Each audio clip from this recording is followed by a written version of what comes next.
From the last two videos, we are watching that how this Chipko Andolan movement has started and how forests are the inevitable part in human life.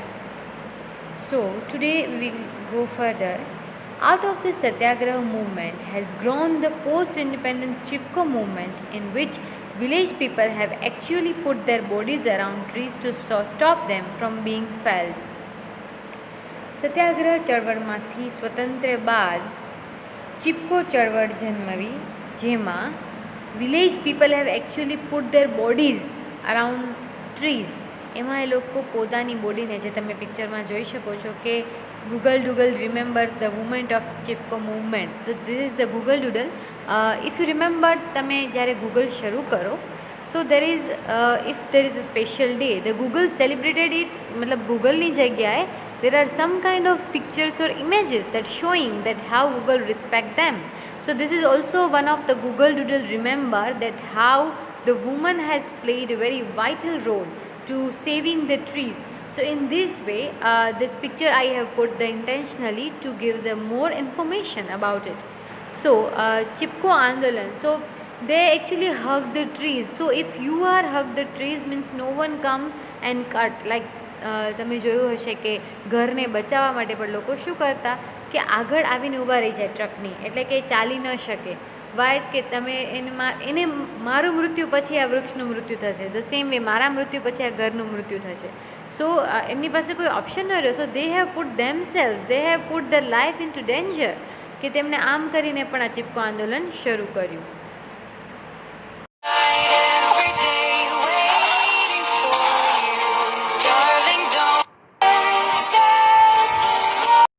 So this is very sensitive part, that they put their life into danger, that you have seen that like baby cry, that for us it is really painful. This grassroots struggle against commercial cutting of the Himalayan forest of Uttar Pradesh has forced the government to rethink its strategy. Commercial felling, in fact, is now banned above a height of 1,000 meters. But there are large areas of degraded forest and the forest department has failed to reforest them. જે grassroot struggle કે જે આ ઉત્તર પ્રદેશના હિમાલયમાં જે વૃક્ષ છેદનની જે struggle હતી, જે કોમર્શિયલ કટિંગ માટે કરવામાં આવતું હતું, એને ઉત્તર પ્રદેશ સરકારને રીથિંક એટલે કે પુનઃ વિચારણા માટે મજબૂર કરી દીધા. જે કોમર્શિયલ ફેલિંગ માટે જે કાપવામાં આવતા હતા એ માટે in fact is now band.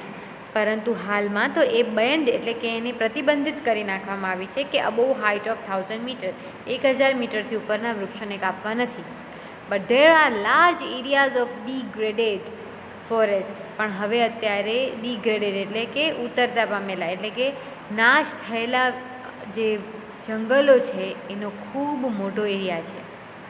In the forest department has fail to reforest them, અને ફોરેસ્ટ ડિપાર્ટમેન્ટ એ પુનઃ વનીકરણ કરવામાં નિષ્ફળ રહ્યું છે. As a result there is now a severe scarcity of animal fodder and domestic fuel and acute water shortage. And because of this now there is a severe scarcity. It means there is now shortage of the fodder, that you know that the grass which animal used to eat for their to feed them, and now domestic fuel and water shortage. So now the people of this area has faced so many problems due to this deforest and due to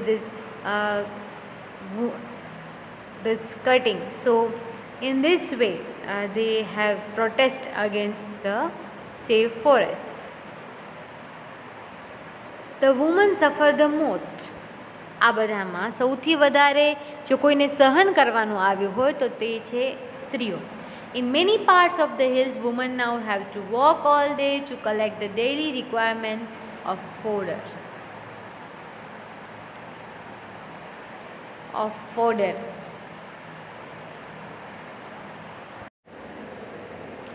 fodder, fuel and water.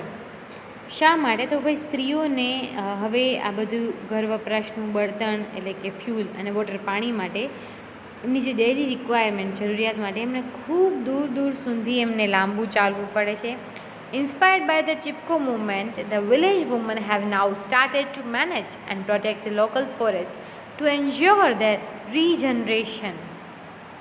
હવે આનાથી Chipko મૂવમેન્ટથી inspire થઈને બીજી જે ગામડાની સ્ત્રીઓ છે એમણે start કર્યું છે વૃક્ષો અને ખાસ કરીને જંગલો બચાવવા માટે ટુ એન્શ્યોર નિશ્ચિત કરવા માટે કે તે રીજનરેશન કે ભાઈ એમની જે રીજનરેશન એટલે કે રીગ્રોથ of lost or destroyed plants કે જે વૃક્ષો નાશ પામ્યા છે એને ફરીથી એને ઉગાડવા તો પડશે કારણ કે આવતી જનરેશન માટે પણ આ બહુ ઇમ્પોર્ટન્ટ છે એટલે એમણે ખાસ મહેનત કરી રહ્યા છે અને એ પ્રેરણા દેટ ઇઝ ઇન્સ્પિરેશન એ એમને મળી છે ચિપકો આંદોલન પાસેથી.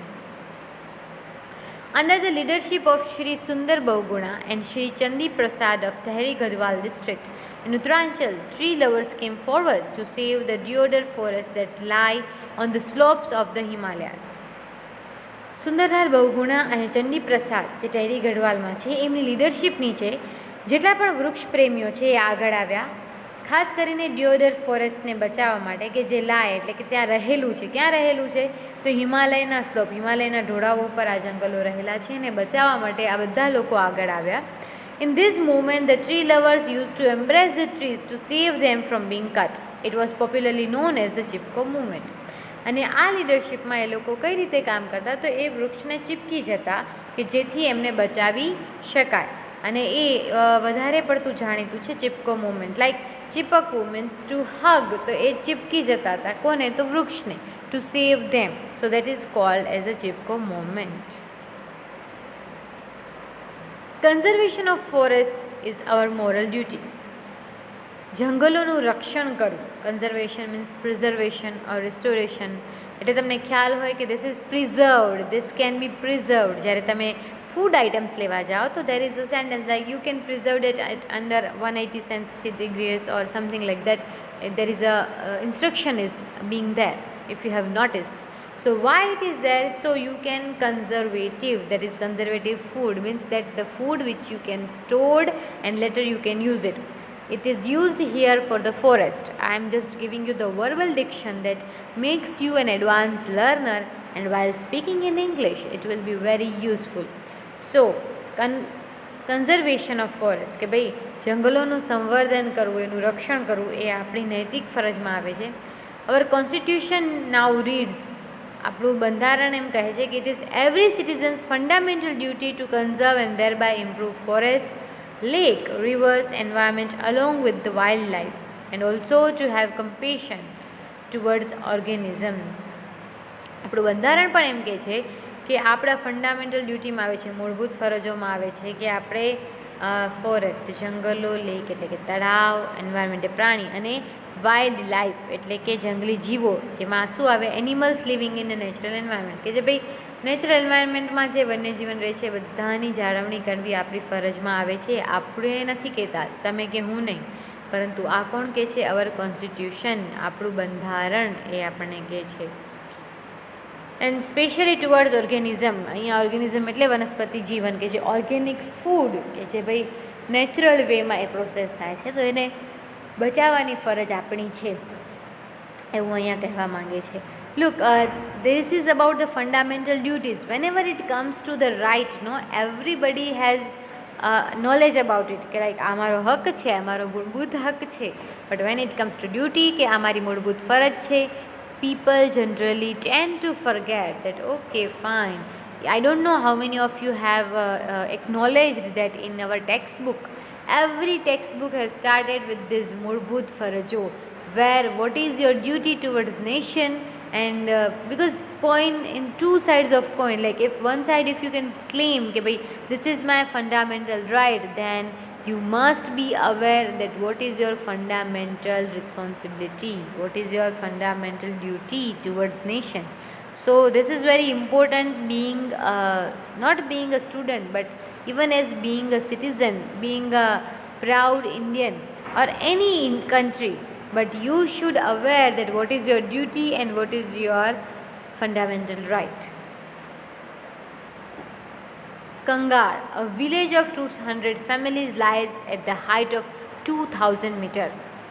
एक કંગાળ નામનું એક 200 ફેમિલી જ્યાં રહે છે. એ 200 મીટરની ઊંચાઈએ 2000 મીટરની ઊંચાઈએ 200 કુટુંબ ધરાવતું કાંગડ નામનું ગામ વસેલું છે. અને it is an excellent example of the way in which local people can manage their own forest degraded. અને એ બહુ એક્સિલન્ટ ઉત્તમ પ્રકારનું ઉદાહરણ પૂરું પાડે છે કે જ્યાં લોકલ પીપલ કે ત્યાંના જે રહેવાસી છે એ કઈ રીતે જંગલોનું વૃક્ષછેદન છે અટકાવી રહ્યા છે. In that year however the forest department decided to fell it. એ વર્ષે કે જ્યારે વન્ય વિભાગે નક્કી કર્યું હતું કે હવે આપણે વૃક્ષોને ફેંકી દઈશું.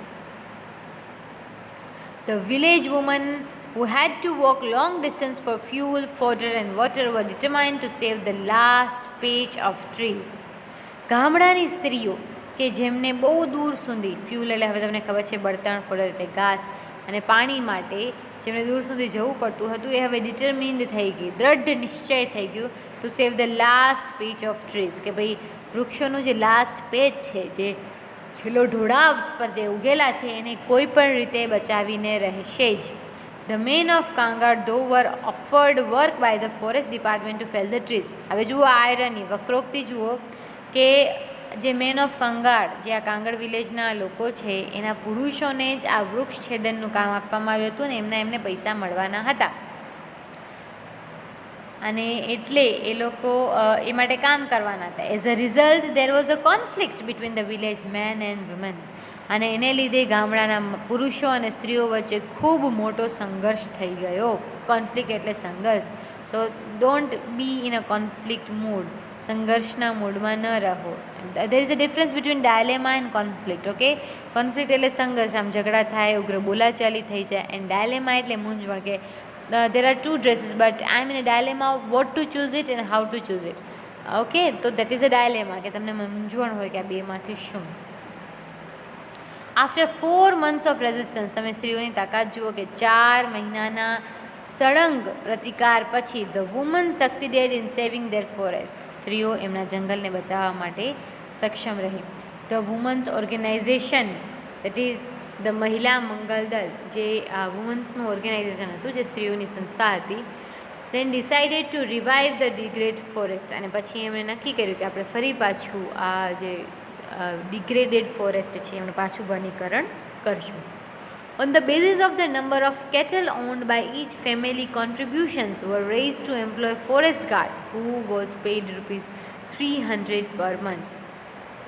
અને પછી એમના પાસે જેટલા કેટલ હતા કે જે ગાયો ભેંસો જે પાલતુ પ્રાણી હતા એનામાંથી એમણે કોન્ટ્રીબ્યુશન કર્યું, કોમન ફંડ ભેગું કર્યું, were raise to employ a forest guard. અને હવે ભાઈ આ વૃક્ષોનું ત્યાં રોજ કેમ સ્ત્રીઓ જઈ શકે કે ભાઈ રક્ષણ કરે કે ભાઈ કેટલા છે શું છે, તો આ પાલતુ પ્રાણી એમને રાખ્યા હતા. એના કોન્ટ્રીબ્યુશનમાંથી એટલે કે પાલતુ પ્રાણીઓની જે આવક હશે એનામાંથી એમણે ₹300 પર મંથ, આ એ સમયની વાત છે. હા, અત્યારે પણ ₹500, અત્યારે ₹1000ની કંઈ વેલ્યુ નથી, પણ અત્યારના 5000 એ 300 જેવા હતા. તો એ બધા ભેગા કરીને એમને ગાર્ડ રાખ્યું, ફોરેસ્ટ ગાર્ડ, કે જે ભાઈ જંગલોનું બચાવ કરે, જંગલને બચાવે અને કંઈ થાય તો અમને ખબર કરે. એ રીતે એમણે એક ફોરેસ્ટ ગાર્ડની નિમણૂક કરી.